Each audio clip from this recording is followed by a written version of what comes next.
نعم.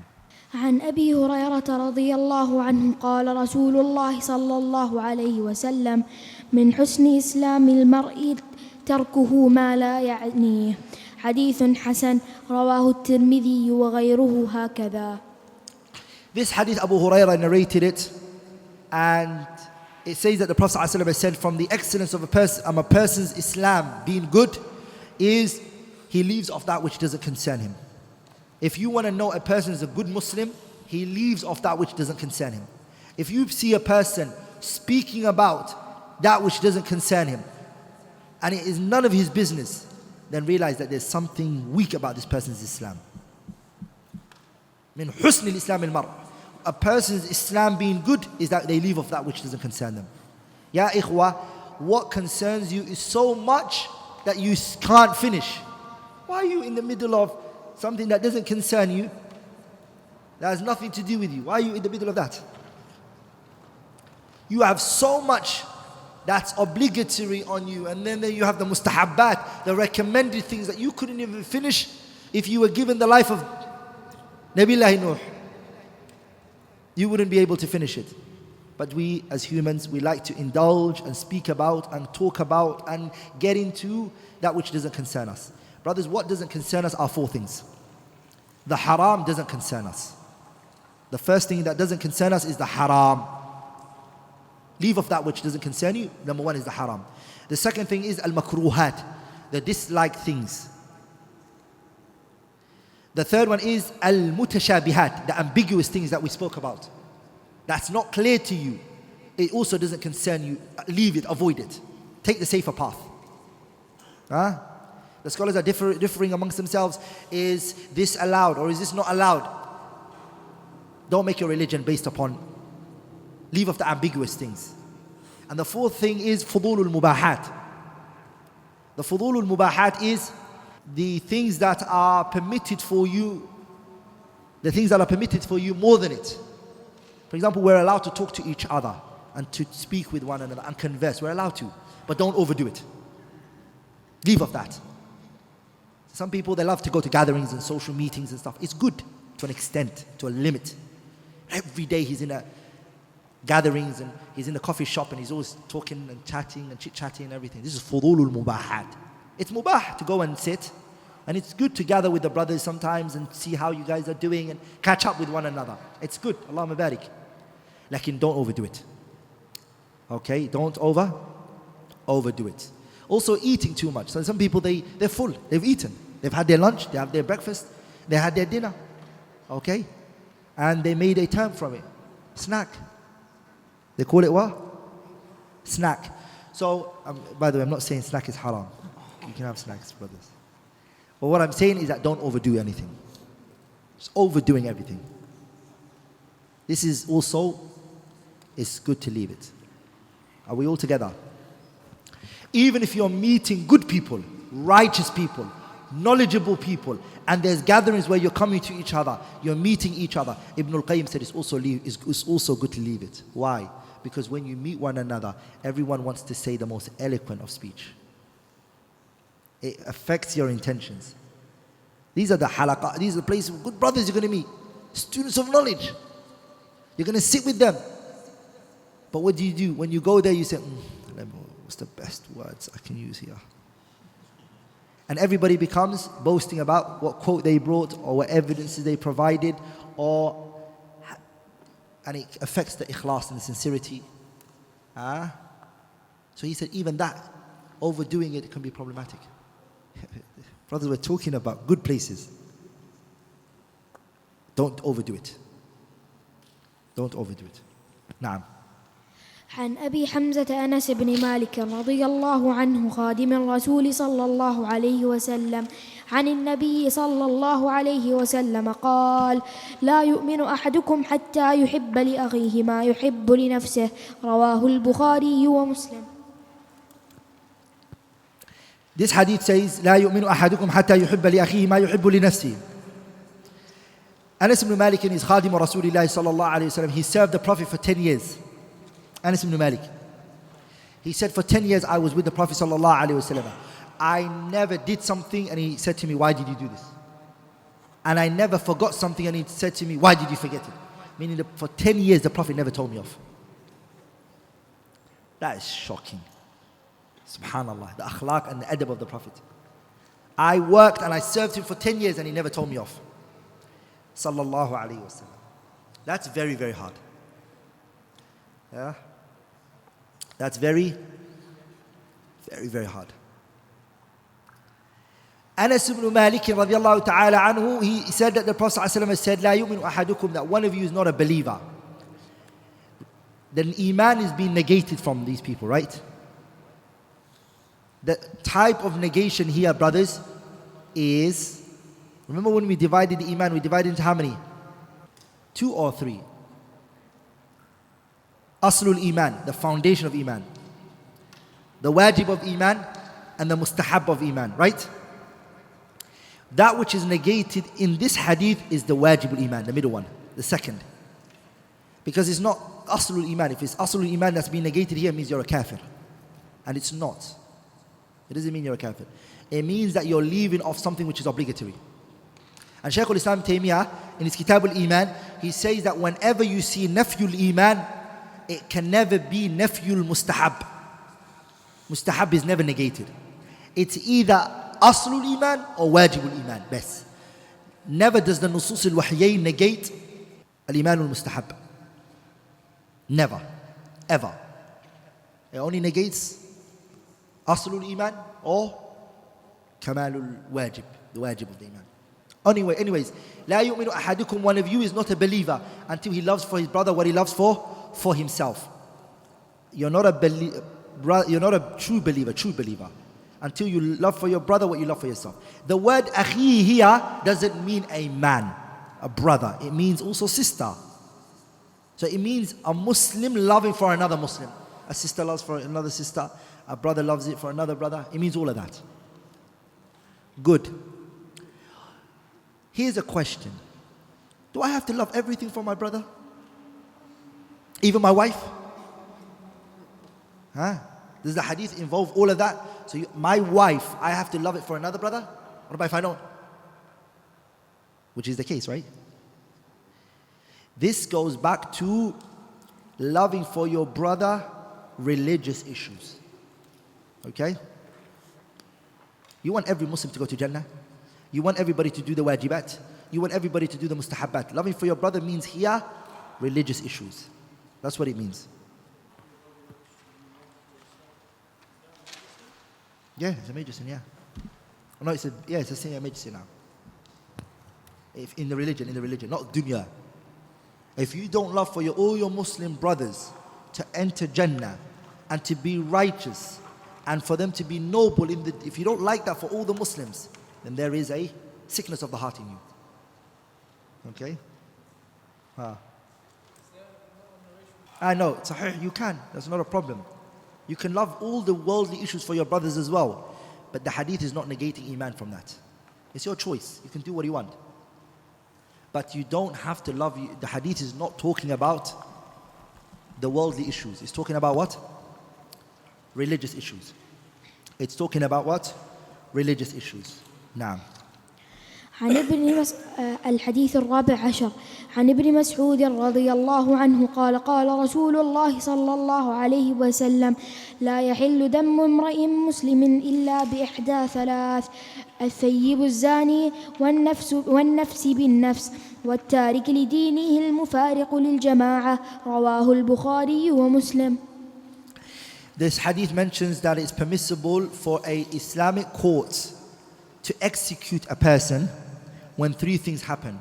A man who is married and does out of wedlock, a person who kills another person, and a person who leaves the fold of Islam. These 3, an Islamic court can execute that person. Okay, I repeat, an Islamic court. It's not Bakr, Amr and Zayd, okay? That they see a person and they say, oh, wallah wa galubi. He's a disbeliever, this man. And you're the judge and the jury and everything. No, abadan. No. عن أبي هريرة رضي الله عنه عن رسول الله صلى الله عليه وسلم قال: من كان يؤمن بالله واليوم الآخر فليقل خيرا أو ليصمت، ومن كان يؤمن بالله واليوم الآخر فليكرم جاره، ومن كان يؤمن بالله واليوم الآخر فليكرم ضيفه. رواه البخاري ومسلم. This hadith, it mentioned 3 things to really show that your belief of Allah and the Day of Judgment is complete. 3 things. 3 things are an indication and an evidence to show that your belief of Allah and the Day of Judgment is solid and is strong. The first one is saying good or be silent. The second one is honoring your neighbor. And the third one is taking care of your guests. Here's the question. Who's a neighbor? Who is a neighbor? The neighbor, there are no evidences from the Quran or the Sunnah that clearly state what a neighbor is. So this goes back to what? Urf, the custom of the people. Whatever the people consider it, that's what the people consider it. No problem. Okay? So some of the fuqaha, when they say 40 doors from there and 40 doors from there, and if you say that in the UK where all the buildings are stuck together, subhanAllah, a lot of people will enter it. And if you say the UAE, then maybe it's little number of people because the buildings, it can be up, there's spaces. Like in the UK, all the houses are stuck together.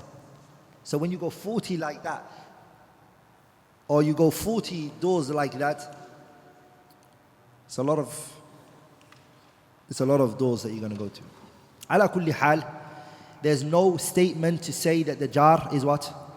There's no evidence to show that the jar, this is what it means or this is what it doesn't mean. Are we all together?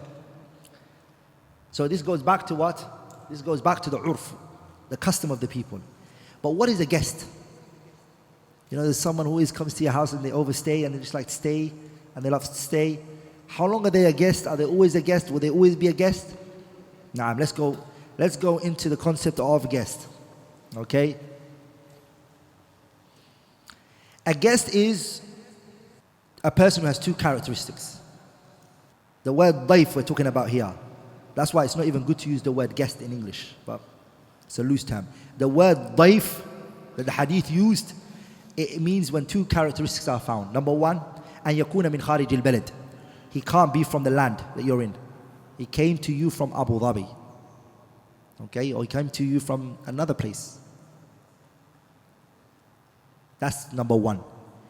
If he lives in Sharjah with you, he's not a daif in the Arabic language. He's called a za'ir, a visitor. He's a za'ir, he's a visitor. Okay, a lot of people now going to be struggling. Have your guests serve me, brother. Number 2 is أن يكون متواجها إليك نازلا بك. The person has to have intended you. It was you they came to that place for. Are we all together? But if he came here for medical, okay, or he came for something else, and you're just, let me go by you, he's also not a guest. This is not a daif. These 2 conditions, when they are present, he's a daif. This one, who's now a daif, if he knocks on your door, you can't say no, shar'an. He meets those 2 conditions. Brother, you're in trouble. If you haven't got ready, let him in. Or if it's a sister, the sister should let her in. And now you all need to honor and take care of this person. For 2 of these characters now. This is jar, this is the neighbor, the far neighbor, the close neighbor, that's what it means. We're going to go into that, inshallah ta'ala. Some of the fuqaha, they use that as a dalil to use it, but it's not strong. What about if it's your wife and she lives in another city? Your wife's not a guest, it's her house. It's her house, she can come in and stay. So she can stay, it's her house, صح? Huh? Yeah, if you're married, the wife never is the guest. The husband is the guest. The husband is the guest. Huh? How long is a person considered to be a guest? Hey, what's the evidence? 3 days you have to take care of them. Brothers. Some of the fuqaha and some of the ulama, the fatawa that they brought, like Shaykh Muhammad Ibrahim al-Shaykh, he said 3 days, if that guest comes, you have to take work off. Min ikram al-dayf, if it's the urf of your land and the custom of that people, that you stay with the guest, brother, you have to. You have to call into your work and say, look, I have to be off for 3 days. I can't come. We all together, brothers. Shaykh Muhammad Ibrahim's fatwa is that. If the custom of those people know that to be ikram, honoring the guest. If, like for example, they don't know that as to be honoring the guest, it's normal. The guest, they all know in that land that the guest can be just given a spare key. He can take care of himself when you're out at work, and when you come back, you take care of him. Now,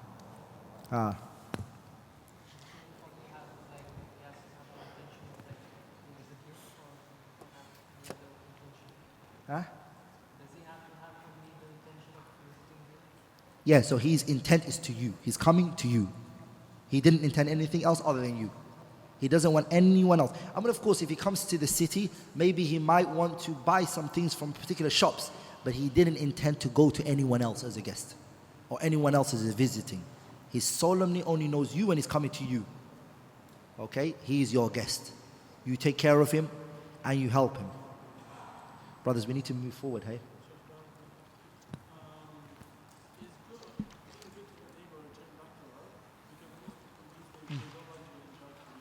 Yeah, the issue of honoring the guest goes back to the urf, the custom of the people. If the neighbor doesn't want you to talk to him and he doesn't want you to, then that's how he likes it. You deal with him like that. By the way, the guests here, the guest that we're talking about here, and the jar that we're talking here, يشمل الكافر والمسلم. It's the Muslim and the kafir. It's the Muslim and the kafir. Both of them. They come to you, they're your guest. You have to honor them. It's am. Are we all together, brothers? It is what? It is am. It's general. 3 days. Only 3 days. After 3 days, you don't kick him out. Only 3 days, but you don't kick him out after 3 days. It's just that after 3 days, he's a member of the family now. Meaning, you don't give him a membership, but he doesn't get the special treatment. If the family was sleeping all on the floor, brother, now the mattress is gone. We rented a mattress for you. It's gone. You're going to have to sleep on the floor with us. Whatever we eat, you eat with us. You don't get anything special. The special treatment that he got for those 3 days is now over. And one of the things, wallahi, Allahumma barik, that I remember growing up, that now is dying out, is that I remember my parents would go shopping. And they would buy plates, and they would buy pots and pans, and they would be known as the pots and the pans and the plates of the guests. It was bought for them. It's in the wardrobe. We can never drink with it. Our cups break. No one touches it. It's for when the guests come. When they come. That's an honorable way of being as Muslims. That you live your life preparing for the meeting. That's ikram al-dayf. That you give them that treatment.